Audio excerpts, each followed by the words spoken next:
Episode के start में final preparation चल रही होती है special administrative zone of Japan की। कुछ ब्रिटेनियंस बोलते हैं कि प्रिंसेस यूफीमिया से रिलेटेड कई सारी अफवाह उड़ रही है। दूसरा बंदा बोलता है तुम कामिना आइलैंड की बात कर रहे हो, सही कहा ना। उनका कहना है कि वो ज़ीरो को कांटेक्ट कर चुकी है। दूसरी बोलती है टॉप लेवल भी इसमें कनेक्टेड है। तो एक बंदा बोलता है ऐसा नहीं हो सकता, गवर्नर जनरल ही बस इस पे सवाल नहीं उठा रहे, हमें सब खत्म करना होगा।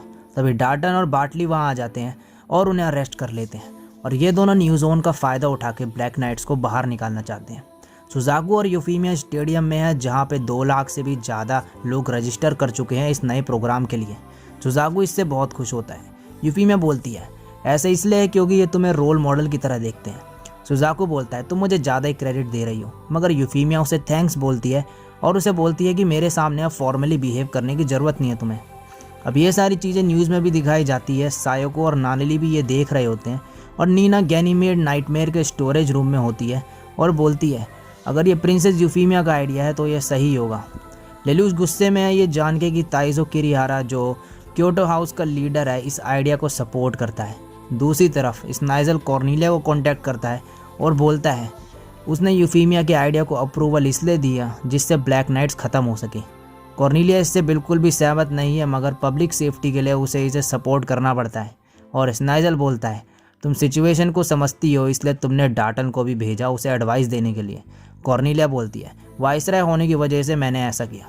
स्नाइजल मुस्कुराते हुए बोलता है कि तुमने वाइसराय होने की वजह से ऐसा किया या फिर उसकी बड़ी बहन होने की वजह से। अब नेक्स्ट सीन में क्योटो हाउस को दिखाया जाता है जहाँ पे कुछ मेंबर्स किरिहारा के डिसीजन को अपोज करते हुए कहते हैं कि ये इंसल्टिंग है उनके ग्रुप के लिए। और एक बंदा बोलता है मैंने सुना कि तुम्हारे साकुरा डाइट माइन के साथ नज़दीकी संबंध के चलते तुम्हें एक स्पेशल पोजीशन दी जाएगी न्यू जोन में। मगर किरिहारा मना कर देता है और बोलता है कि मुझे सिर्फ ओपनिंग सेरेमनी में इनवाइट किया गया है। और विंडो के पीछे से लड़की बोलती है कि ज़ीरो और ब्लैक नाइट्स का इसमें क्या कहना है। और अब नेक्स्ट सीन में ब्लैक नाइट्स को दिखाया जाता है। तोडो बोलता है काफ़ी ब्लैक नाइट्स रजिस्टर कर चुके हैं इस प्रोग्राम में। दीढ़ाड़ बोलता है क्योंकि ऐसा करने में कोई रिस्क नहीं। रक्षता बोलती है कि ये उनके एक प्रिंसेस पे ट्रस्ट करने की वजह से है बजाय एक सुपर हीरो पे। कुछ मेंबर्स तमाकी को बोलते हैं कि हमने सुना है कि क्योटो भी उनको सपोर्ट कर रहा है क्योंकि वो सबको इक्वालिटी दे रहे हैं। कालन बोलती है इक्वालिटी ये सब बकवास है। फिर कुछ मेंबर्स बोलते हैं हमें जल्दी कोई डिसीज़न लेना पड़ेगा। और तभी ओगी एक फ्लैशबैक देखता है जिसमें विलेटा उससे बोलती है कि मैं भी इस जोन को ज्वाइन करना चाहती हूँ क्योंकि मुझे इसमें इक्वालिटी दिख रही है सबके लिए। फिर ओगी बोलता है कि हमें इसे सपोर्ट करना चाहिए क्योंकि ये ज़ीरो के प्लान का विरोध नहीं करता। एक मेंबर बोलती है कि अगर हम इसे सपोर्ट करेंगे तो हमें हथियार छोड़ने पड़ेंगे। बाकी मेंबर्स को भी यही लगता है। अब नेक्स्ट सीन में रिवर लेल्यूस को एक जगह पे छोड़ता है जहाँ पे शर्ली ने उसे बुलाया शॉपिंग करने को। तभी ये दोनों एक ब्रिटेनियन को देखते हैं जो कि एक छोटे बच्चे को मार रहा होता है डंडे से। लेल्यूस जाके उसे रोकता है। तभी उसका एक साथी लेल्यूस को रोकने की कोशिश करता है, मगर लेल्यूस उस पर अपना गियास यूज़ करके उसे वहाँ से जाने को बोलता है और वो चले जाता है। लेल्यूस फिर दूसरे बंदे पे भी गियास यूज़ करके उसे सुसाइड करने को बोल रहा होता है, मगर तभी रेबल बीच में आ जाता है और ऑर्डर नहीं दे पाता लेल्यूस। फिर वो बंदा भी वहाँ से चले जाता है और ये सब देख रही होती है शर्ली और बोलती है लेल्यूस ने इस बच्चे की मदद करी क्योंकि ये ज़ीरो है, मगर ऐसा है तो ये प्रिंसेस यूफीमिया से बात क्यों कर रहा था। दूसरी तरफ डार्टन किरिहारा से बोलता है तुम्हें ब्लैक नाइट्स को सपोर्ट करना छोड़ देना चाहिए, ज़ीरो कल आए या ना आए हार निश्चित है। अब लेल्यूस घर आता है और नानिली से बोलता है कि शर्ली आई ही नहीं और सायोको को वह चाय बनाने को बोलता है। नानिली बोलती है कि क्या तुम परेशान हो और क्या ये यूफीमिया से रिलेटेड है, और बोलती है कि मैं उससे दोबारा मिलना चाहूँगी। लेल्यूस बोलता है तुम उसे पसंद करते हो ना। नानिली बोलती है हाँ जैसे तुम करते हो। लेल्यूस बोलता है मैं उसे करा करता था। अब अगले दिन ओपनिंग सेरेमनी स्टार्ट हो जाती है। बहुत सारे जापानीज़ यहाँ आ रखे होते हैं। न्यूज़ वाले बोलते हैं कि ज़ीरो आएगा या नहीं। कॉर्नीलिया और उसके सबॉर्डिनेट्स भी यही सोचते हैं। चार्ल्स भी ये सेरेमनी देख रहा होता है थॉट एलिवेटर से। जैसे ही सेरेमनी शुरू होने वाली होती है ज़ीरो वहाँ पे अपने ग्वेन नाइटमेयर में आ जाता है। यूफीमिया ये देख के खुश हो जाती है। ज़ीरो को मारने के लिए कई सदरलैंड नाइट्समेयर भी तैयार है। और किरिहारा बोलता है अगर इसकी आइडेंटिटी सबको पता चल गई तो मुसीबत हो जाएगी। ज़ीरो यूफीमिया से मिलता है और उससे अकेले में बात करने को बोलता है। सिसिल को थोड़ी गड़बड़ी लगती है, मगर लॉयड इससे ओके है। स्टूडेंट काउंसिल भी ये सब देख रहा होता है। ज़ीरो को स्कैन किया जाता है कि कहीं उस पर कोई हथियार तो नहीं है, मगर उसके पास कोई हथियार नहीं होता। सुजाकू को भी ये सब ठीक नहीं लगता और यूफीमिया के साथ जाने को बोलता है वो, मगर यूफीमिया उसे बोलती है कि टेंशन मत लो और मुझ पर भरोसा रखो। अब एक पास के फॉरेस्ट में ब्लैक नाइट छुपे हुए हैं और इंस्ट्रक्शन का वेट कर रहे होते हैं। तोड़ो को लग रहा होता है कि ज़ीरो यूफीमिया को मार देगा। अब यूफीमिया कैमरा बंद कर देती है जब ज़ीरो और वो रूम में पहुंचते हैं। ज़ीरो अपना मास्क उतार देता है और एक प्लास्टिक नीडल गन निकालता है। यूफीमिया बोलती है कि तुम मुझे नहीं मारोगे, मगर ज़ीरो बोलता है कि शूटिंग का काम तुम करोगे। अब सुजाकू बाहर वेट कर रहा होता है, तभी उसे एक क्रैक्ड वॉल का विजन होता है और जब राइट में वो देखता है तो वहाँ पे C2 दिखती है उसे गोएन नाइटमेयर में, मगर और कोई उसे नहीं देख सकता। C2 बोलते हैं ये मुझे देख सकता है, कहीं ये बैटल ऑफ नारिटा में हुए हमारे कांटेक्ट की वजह से तो नहीं, या फिर कहीं। और अब हमें ज़ीरो को दिखाया जाता है जो यूफीमिया से बोलता है अगर तुम मुझे मार दो तो क्या होगा। यूफीमिया बोलती है लोग दंगे पे उतर आएंगे। ज़ीरो बोलता है हाँ, अगर ऐसा हुआ तो सभी लोगों का भरोसा तुम पे से उड़ जाएगा और फिर जब मैं वापस रिकवर होऊंगा तो लोग मुझे भगवान के रूप में देखेंगे। यूफीमिया बोलती है कि तुम ऐसा क्यों करोगे। लेल्यूश बोलता है तुम हमें फोर्स कर रही हो ये सब करने में, जैसे क्लोविस किया करता था।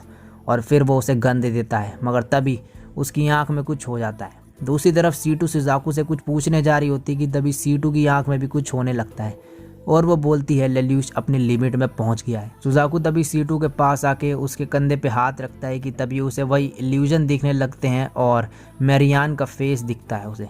वो तभी वहाँ पे बेहोश हो जाता है। वह मौजूद ब्रिटेनियंस ये सब देख के C2 को पकड़ने आते हैं, मगर उनका भी यही हाल होता है। अब लेल्यूश यूफीमिया पे गियास का यूज़ करने जा रहा होता है और उसका नाम लेता है यूफीमिया ली ब्रिटेनिया, मगर यूफीमिया बोलती है मैंने अपनी रॉयल आइडेंटिटी रिजेक्ट कर दी है और बोलती है मैंने तुम्हारी तरह अपना अधिकार छोड़ दिया है राजगद्दी का, और बोलती है मैंने ये सब नानिली के लिए किया। उसने बोला था कि वो सिर्फ अपने भाई के साथ रहना चाहती है और मैंने ये जोन उसके लिए बनाया। ज़ीरो कहता है तुमने बहुत सेल्फिश काम किया जो बहुत ईजी था हासिल करना, मगर अब तुम शायद कॉर्नेलिया को आगे नहीं देख पाओगी, और बोलता है तुम बिल्कुल नहीं बदली। यूफीमिया फिर लेल्यूश को उसे ज्वाइन करने को बोलती है और लेल्यूश ये एक्सेप्ट कर लेता है और ये दोनों हाथ मिला लेते हैं। फिर ये दोनों थोड़ा हंसी मजाक करने लगते हैं और यूफीमिया बोलती है तुम्हें क्या लगा था कि तुम मुझे धमकाओगे तो मैं तुम्हें शूट कर दूंगी। लेल्यूश बोलता है अगर मैं ऐसा बोलता तो तुम्हें करना पड़ता, फिर चाहे तुम चाहो या नहीं। यूफीमिया बोलती है पागलों वाली बात मत करो। लेल्यूश बोलता है मैं सही बोल रहा हूँ, तुम्हें ऐसा करना पड़ता जैसे कि अगर मैं तुम्हें बोलता कि मुझे शूट करने को या फिर सुजाकू को छोड़ने को या फिर सभी जापानीज़ को मारने को, और जैसे ही लेल्यूश ये चीज़ बोलता है उसका गियास एक्टिवेट हो जाता है और जो चीज़ उसने मजाक में बोली होती है वो यूफीमिया के लिए एक ऑर्डर बन जाता है। यूफीमिया फिर बोलती है मैं सभी जापानीज़ को मार दूंगी। लेल्यूश बोलता है कि मेरा गियास, मैं माओ की तरह बन गया, मैं अपने गियास का कंट्रोल नहीं कर सकता। यूफीमिया फिर गन उठा लेती है और वहाँ से भाग जाती है।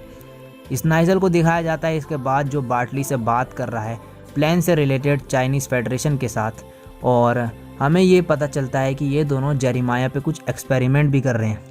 बार्टली फिर स्नाइजल से बोलता है थॉट एलिवेटर का क्या करना है। स्नाइजल हंसते हुए बोलता है कि वो उस पर काम करेंगे जब न्यू जोन और यूफीमिया एरिया 11 की कंडीशन स्टेबलाइज कर देंगे। अब यूफीमिया बाहर स्टेडियम की तरफ आती है भागते हुए और लाउड स्पीकर पे अनाउंसमेंट करती है कि जितने भी यहाँ जापानीज़ मौजूद हैं सब सुसाइड कर लो। सभी ये सब सुन के कन्फ्यूज़ हो जाते हैं। यूफीमिया फिर अपने सोल्जर्स को ऑर्डर दे देती है कि यहाँ पे जितने भी जापानीज़ प्रेजेंट है सबको मार दिया जाए। और इसी दौरान जो ज़ीरो है वो यूफीमिया के पास आने की कोशिश करता है और वह देखता है कि सुजाकू बेहोश हो रखा है। वो जब उसे रोकने के लिए आता है तो उसको कुछ सोल्जर्स रोक लेते हैं यूफीमिया के पास आने के लिए, और दूसरी तरफ जो यूफीमिया है वो गन से एक जापानीज़ को मार देती है। डाटन उससे पूछता है कि वो ऐसा क्यों कर रही है, मगर वो उसकी सुनती नहीं है और डाटन को भी गोली मार देती है।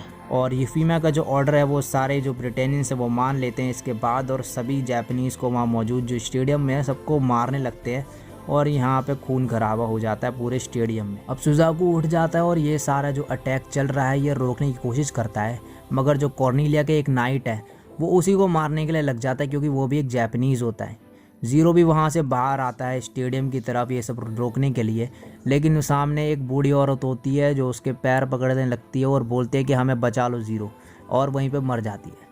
फिर वो बैक स्टेज जाता है जहाँ पे डाल्टन वहाँ पे आता है उसके सामने और बोलता है तुमने यूफीमिया के साथ क्या किया, और उसे जैसे ही मारने जा रहा होता है लेकिन वो बेहोश हो जाता है। अब जो C2 है वो वहाँ पे आ जाती है और लेल्यूश को गोएन नाइटमेयर में लेके वहाँ से चली जाती है। लेल्यूश वहाँ पर रिवील कर देता है कि मैं गियास को अपने आप कंट्रोल नहीं कर सकता, और दूसरी तरफ हमें चार्ल्स को दिखाया जाता है जो ज़ोर ज़ोर से हंस रहा होता है और हमें पता चलता है कि इसे ज़ीरो के आइडेंटिटी पता है और जो स्नाइजल है वो बहुत ही ज़्यादा घबराया हुआ है। कॉर्नेलिया भी प्लान करती है जोन में जाने का और जो सुजाकू है वो कांटेक्ट करता है लॉयड और सिसिल को। जो क्योटो हाउस है वो भी प्रिपेयर होते हैं वहाँ से निकलने को, लेकिन जो छोटी एक लड़की होती है उसका नाम रिवील हमें करा जाता है जिसका नाम कागुया है, और वो बोलती है कि हमें जापानीज़ की मदद करनी चाहिए बजाय अपनी। अब ज़ीरो जो है ब्लैक नाइट्स को कांटेक्ट करता है और बोलता है कि यूफीमिया ने ये जोन इसलिए बनाया था जिससे वो जापानीज़ को बाहर निकाल सके और सबको मार सके। और दूसरी तरफ जो सुजाकू है यूफीमिया को ढूंढने चले गया है लैंसीलॉट में। ज़ीरो जो है वो ऑर्डर दे देता है अब ब्लैक नाइट्स को कि सभी ब्रिटेनियन के जो सोल्जर्स हैं उन्हें मार दो, और रोते हुए बोलता है कि यूफीमिया को भी मार दो। और इसी के साथ ये एपिसोड यहीं पे ख़त्म हो जाता है। सो गाइस ये एपिसोड इतना ही था। तो इस एपिसोड का एक्सप्लेनेशन अगर अच्छा लगा हो तो भाई लाइक कमेंट शेयर कर दो। चैनल पे पहली बार आए हो तो सब्सक्राइब करके बेल आइकन को प्रेस कर दो ऐसी ही ऑसम कंटेंट देखने के लिए। आज के लिए बस इतना ही, मैं मिलता हूँ नेक्स्ट वीडियो में। तब तक के लिए सायोनारा और बाय।